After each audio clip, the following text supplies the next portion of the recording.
حضرت عمر رضی اللہ تعالیٰ عنہ جب ایمان لائے تو آپ نے ایک ایک کافر کے گھر کے دروازے پہ کھڑے ہو کے کہا کہ تم کمزوروں کو مارتے تھے، میں تمہیں بتانے آیا ہوں میں محمد عربی کا نوکر بن گیا۔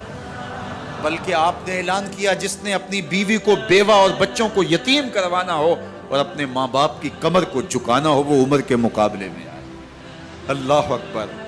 زنیرہ نامی ایک خاتون تھی، بہت کمزور۔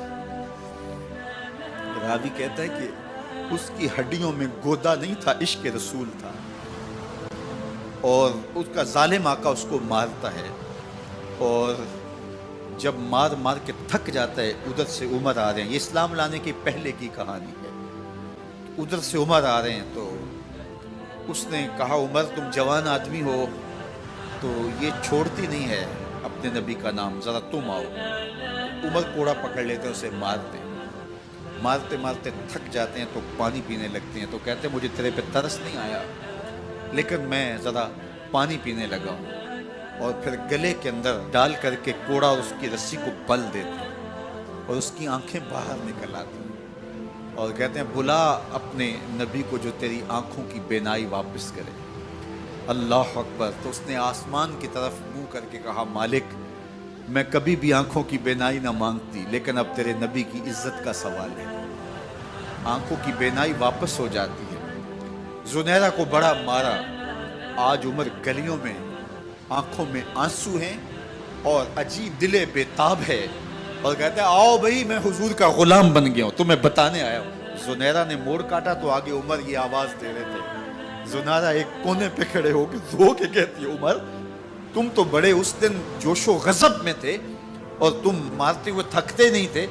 تو عمر نے کہا زنیرہ اس دن میں نے دیکھا نہیں تھا، اب میں محمد عربی کو دیکھ آیا ہوں۔ جنہ ویکھیا نہیں ہو کرن گلاں، جنہ ویکھیا نہیں ہو کرن گلاں، جنہ ویکھیا ہو تے بول دے جڑے محرم راز حقیقت دے اور راز حقیقت کھول دے۔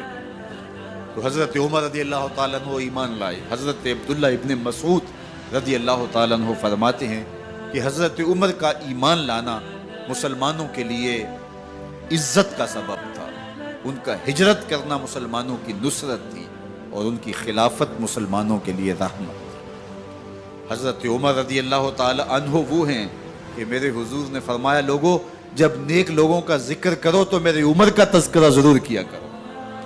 میرا عمر وہ ہے کہ جب وہ ایک سمت سے آ رہا ہو، ایک گلی اور بازار سے آ رہا ہو تو شیطان بھی آ رہا ہو عمر کو دیکھ کے راستہ تبدیل کر لیتا ہے۔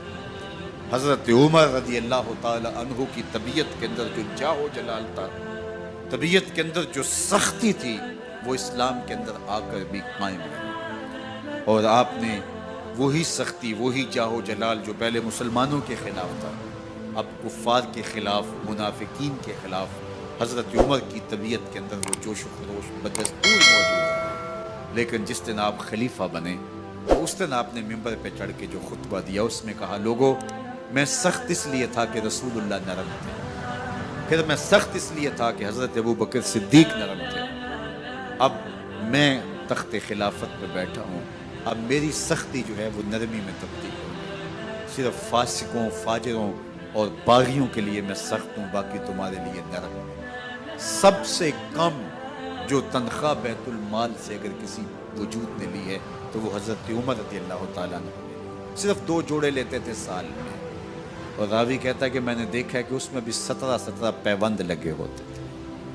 حضرت عمر رضی اللہ تعالیٰ عنہ کا طرز زندگی، آپ کا انداز معاشرت اور آپ کا انداز خلافت، ہر لمحہ آپ کی زندگی کا اٹھا کے دیکھیے کتنی مرتبہ قرآن حضرت عمر کی رائے کے مطابق نازل ہوا۔ اللہ تعالیٰ جل شانہ نے ان کو صاحب الہام بنایا تھا۔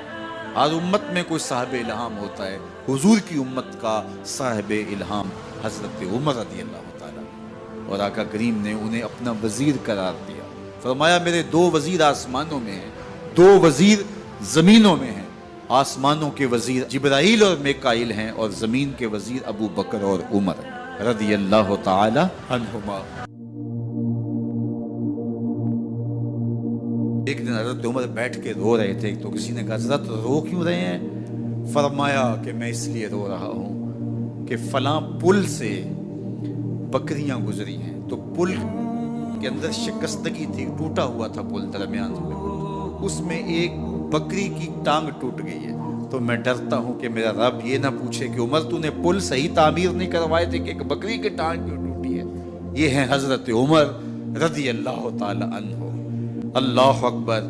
تو اللہ تعالیٰ جل شانہ نے حضرت سیدنا عمر بن خطاب رضی اللہ تعالیٰ عنہ سے جو کام لیا، مختصر دور خلافت کے اندر 10 سال 6 ماہ 4 دن آپ نے خلافت فرمائی ہے، لیکن کہاں سے چلے اور یہاں مکران تک، بلوچستان کا حصہ ہے، یہاں تک آپ کے سلطنت کی حدود وسیع ہوئی، ادھر آرمینیا تک جا پہنچے، حمص فتح کیا، قادسیہ، یرموک۔ آپ ذرا دیکھیے کہ کہاں تک آپ کی فوجوں کے گھوڑے دوڑتے رہے، اور اللہ تعالیٰ جل شانہ نے ان کو جو توانائی، عدل و انصاف کی قوت عطا فرمائی۔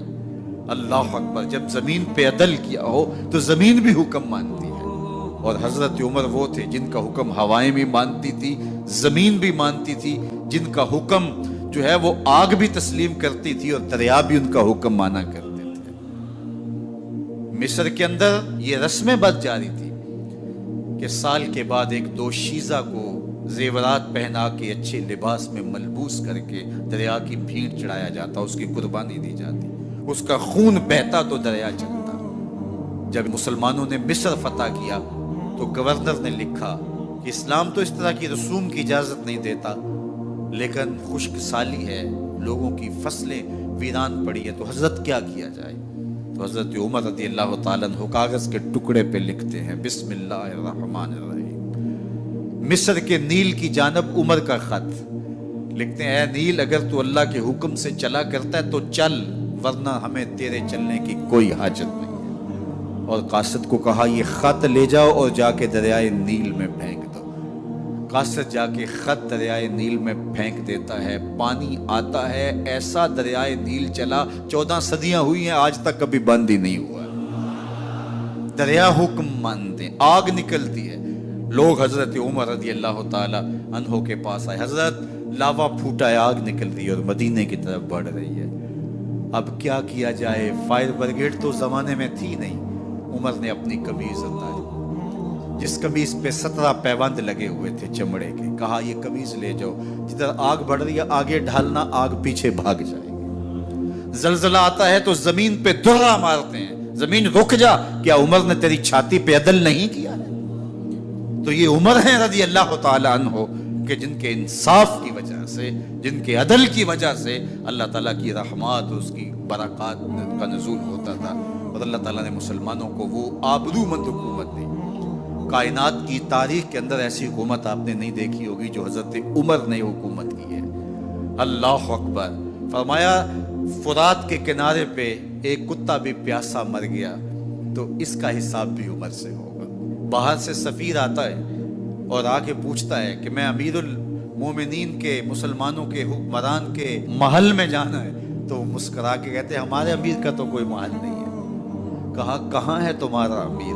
کہا مسجد نبوی میں ہوگا یا بیت المال کی اونٹوں کی دیکھ بھال میں لگا ہوگا۔ وہ جب گئے تو مسجد میں نہیں ہے، اللہ اکبر، وہاں گئے تو وہاں بھی نہیں ہے۔ پھر کیا دیکھتے ہیں کہ عمر رضی اللہ تعالی عنہ جنت البقیع کے پاس ایک درخت کے نیچے اینٹ کا سرانہ رکھ کے سوئے ہوئے، تو اس نے کہا عمر تو نے عدل کیا ہے، تجھے کچی اینٹ پہ بھی نیند آ گئی۔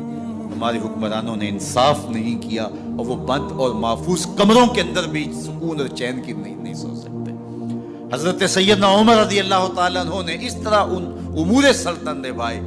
آپ دن کو لوگوں کی دیکھ بھالی کرتے، لوگوں کی ضروریات سنتے سمجھتے، اور جب رات پڑتی لوگ سو جاتے، عمر مدینے کی گلیوں میں پہرا دیتے۔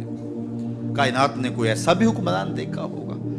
اللہ اکبر۔ وہ مجاہد جو مختلف محاذات پہ گئے ہوئے ہوتے، ان کے گھروں کی دیکھ بھالی کرتے، ان کی ضروریات کا خیال رکھتے، ان کی آبرو کا پہرا دیتے۔ راتوں کی تنہائیوں کے اندر حضرت عمر اٹھتے اور جا کے گشت کرتے، چکر لگاتے، دیکھتے کوئی آنکھ پر نم نہ ہو، مفلسی کا کسی گھر میں ماتم نہ ہو۔